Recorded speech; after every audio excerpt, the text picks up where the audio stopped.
Greedy the Crow, Finders Keepers. Today was Fire Preparedness Day at the duck pond. At least twice a year, Fearless visited all the animals who lived around the pond, checking to make sure that their homes were safe against fire. Fearless' first stop was the home of Elegant Egret.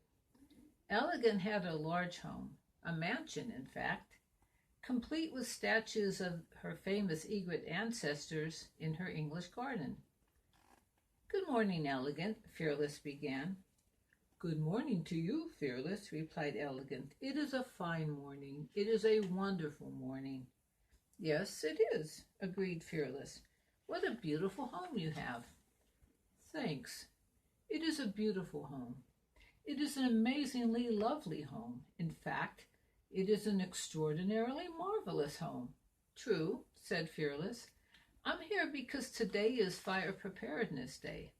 "Yes, I know," replied Elegant. "Fortunately, I am prepared. Oh, yes, indeed. I have cleared all the brush away from the house. I planned 3 escape routes. I even planted fire-resistant trees around the house." "Well, you certainly do sound prepared," Fearless said. "Of course I'm prepared," Elegant broke in. "With such an elegant home, I have to be prepared." After a few words of praise for Elegant's planning, Fearless excused himself. Next, he went to visit Spartan Sparhawk. Spartan's house was small and plain. His house had just one room, a table, a chair, and a bare light bulb. "Good morning, Spartan." "Morning," answered Spartan, who didn't have time for small talk.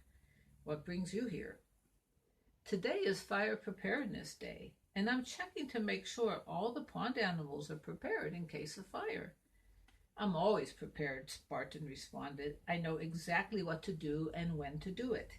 If there's a fire, I can pick up my knapsack, which is already packed, and be gone in 2 minutes."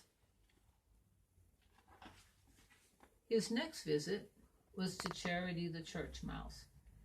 Charity was one of Fearless' favorite friends. She was as poor as, well, as a church mouse. Charity never complained, though, and she was generous with what she had. Of course, Fearless could not fit in Charity's little mouse hole, so she came out to talk with him.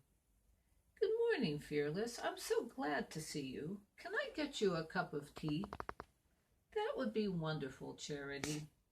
In just a wink, Charity popped back out of her home with a steaming cup of tea.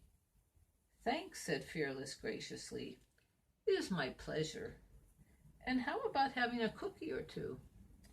"No, thanks, Charity. The tea is plenty. It's delicious." "I'm glad. Well, Fearless, to what do I owe the honor of this visit?" "It's Fire Preparedness Day, and it's my job to make sure that all the animals' homes are safe." Peering through the door into Charity's plain little home, Fearless thought, "There's hardly anything in there at all for a fire to burn." But somehow it looks a lot more like a home than Spartan's house does. Aloud he said, "It looks just fine. Have a nice day, Charity. And you too, Fearless." Fearless' final stop was to the cottage of Greedy the Crow. Fearless sighed. Just getting to Greedy's door was a challenge. Greedy collected things, whatever things he could carry in flight. Sure enough, there was a big pile of treasure spilling out from Greedy's front door. First, Fearless tripped over a stack of paint rags lying on the walk. Then he jumped over a heap of wooden popsicle sticks. He even had to hop over a large pile of stale French fries in a big bag. Fearless had nearly gotten to the door when Greedy flew down. Greedy had a shiny foil wrapper in his bill. "Hi, Fearless," Greedy called. "See my shiny foil wrapper?" Yes, I do," replied Fearless. "It's certainly, shiny." "What brings you here, Fearless?" "It's Fire Preparedness Day, and to tell the truth, You need to do a lot of work to be prepared. For one thing, you haven't mowed or watered your lawn. The grass is long and dry, and it could catch fire easily. I know, replied Greedy, but I'm so busy collecting all these wonderful things that I don't have time to take care of my lawn. But you should get rid of most of this stuff, Greedy. Look at these sticks and this bag and these old paint rags. They all could catch fire. Your house is in danger. You need to mow your lawn and get all this stuff out of your yard. I'll come back tomorrow to make sure that's been done. Greedy was grumpy about being told what to do. He thought for a while. Then he smiled to himself. Later that day, Greedy mowed his lawn. Then he took in all the stuff from the front yard. The next day, Fearless came back and said, "The yard looks a lot better, Greedy. Good job." Greedy smiled. "Thanks, Fearless," he replied. "Is everything just as clean inside, Greedy?" Fearless asked, for Greedy was blocking the door. "Oh, definitely," replied Greedy. But Fearless couldn't see that Greedy had a few of his feathers crossed behind his wing. Not even 2 weeks later, Greedy returned home with a magnifying glass he had found.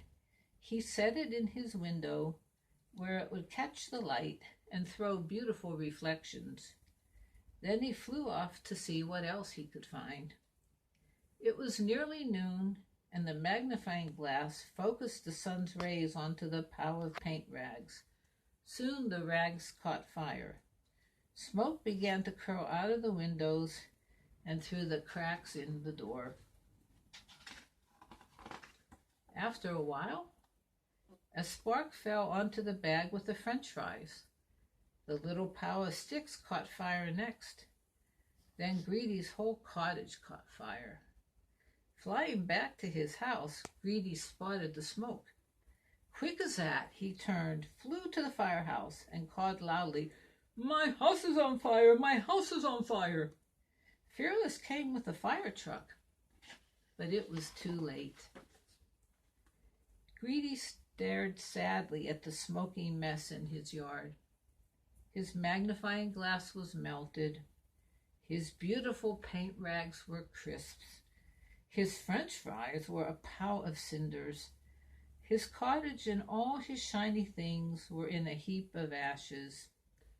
Greedy needed help. First, he went to Elegant Egret.